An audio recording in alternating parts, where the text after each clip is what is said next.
এককালের সারি সারি অট্টালিকা আজ ধুলোয় মিশে গেছে। হাসি আনন্দে মেতে ওঠা অলিগলিতে আজ হাহাকার আর হতাশা। তবুও আশার আলো একটাই, দীর্ঘ 15 মাসের ধ্বংসযজ্ঞের পর গাজায় ঘোষণা করা হয়েছে যুদ্ধবিরতি। মাসের পর মাস ধরে অভুক্ত থাকা মানুষগুলোর পেটে দুবেলা দুমুঠো খাবার জুটছে। যুদ্ধবিরতি ঘোষণার পর চতুর্থ দিনের মতো গাজায় প্রবেশ করছে মানবিক সহায়তা। অভুক্ত অসহায় মানুষেরা দৌড়ে আসছেন ত্রাণ নেয়ার জন্য।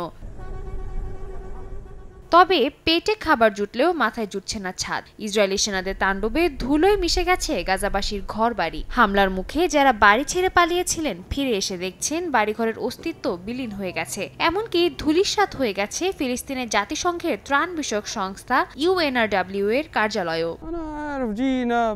আমরা ফিরে এসে দেখি ভারী মেশিন দিয়ে আমাদের বাড়ি ঘর গুড়িয়ে দেয়া হয়েছে।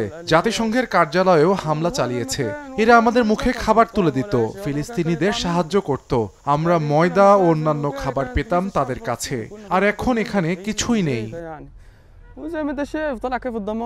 এদিকে গাজায় যুদ্ধবিরতি ঘোষণার 2 দিন পরেই পশ্চিম তীরে হামলা চালিয়েছে নেতানিয়াহু বাহিনী, যা এখনো অব্যাহত আছে। এতে ঘটছে হতাহতের ঘটনা। জেনিনবাসীরা এই হামলার মুখে তাদের বাড়ি ছাড়তে বাধ্য হচ্ছেন। ইসরায়েলের দাবি এই হামলা তাদের সন্ত্রাস বিরোধী কার্যক্রমের অংশ।